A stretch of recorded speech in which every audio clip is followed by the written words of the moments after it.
तेज आंधी और बारिश के चलते 10 लोगों की मौत की खबर सामने आ रही है। इनमें से दिल्ली में एक और पश्चिमी उत्तर प्रदेश के अलग अलग शहरों में 9 लोगों की मौत की खबर है।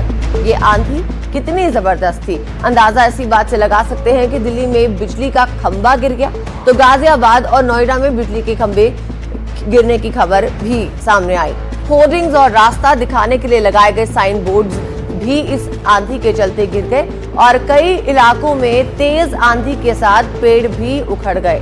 आपकी टीवी स्क्रीन पर ये 4 तस्वीरें जिसमें आप देख सकते हैं कल जब दिल्ली और एनसीआर में तेज बारिश हुई तो उस दौरान ओले गिरे, मोटे मोटे बर्फ के ओले, और साथ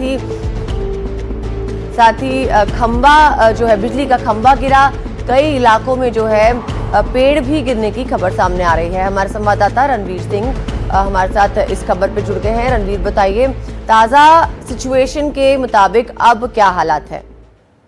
देखिए, अभी तो मौसम सुहावना हो रखा है, लेकिन कल देर शाम जो दिल्ली में और आसपास में ओले गिरने की शुरुआत हुई थी उसका असर ये हुआ कि उत्तर प्रदेश के अलग अलग जिलों में कुल 9 लोगों की मौत की खबर है। बिजनौर में एक सिपाही जो कि ड्यूटी कर वापस अपने घर लौट रहे थे, बाइक से पेड़ गिरा हुआ था, रास्ते में अंधेरा था, दिखाई नहीं दिया और वो बाइक जाकर के पेड़ पे टकराई तो उनकी मौत हो गई। इसी तरह नोएडा में 2 की मौत हुई है।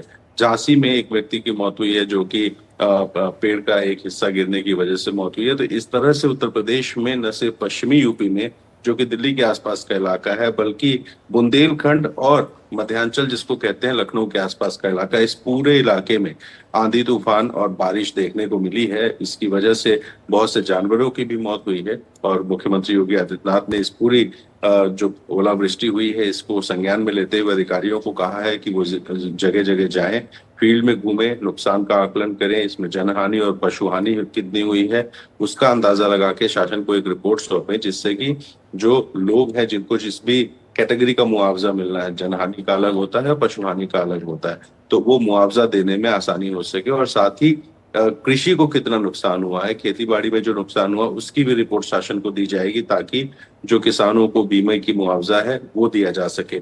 तो फिलहाल अभी मौसम ठीक है, अभी कहीं कोई ऐसी बारिश की जानकारी नहीं है, लेकिन 9 लोगों की मौत तो जाहिर है कि एक असर इतना ज्यादा था कि पेड़ गिरे, होर्डिंग्स गिरी, बहुत सारे घरों को भी नुकसान हुआ है। मुरादाबाद में एक जगह इन्वर्टर ही फट गया। तो आप सोचिए कि कितनी तेज और हवा होगी और कितनी तेज आंधी।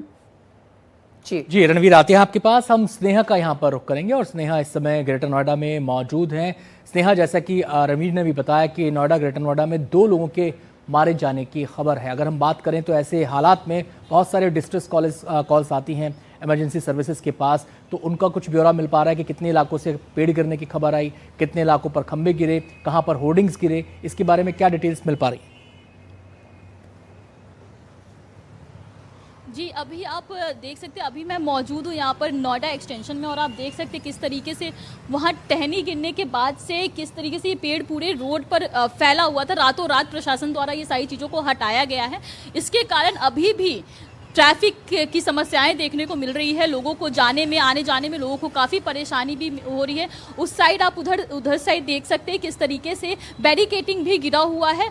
वहीं अगर हम कल रात की बात करें तो कल रात आंधी के कारण कई बिजली के पोल भी गिरे, जिसके कारण कई देर तक, कई समय तक जो इलेक्ट्रिसिटी है वो चली गई थी, जिसके कारण लोगों को काफ़ी परेशानियों का सामना करना पड़ा है। अभी फिलहाल जो जितनी भी जगह पर समस्याएं हुई थी, जितनी जगह पे पेड़ या फिर होर्डिंग्स वगैरह गिरे थे, वो रातों रात ही प्रशासन द्वारा हटा दिया गया है।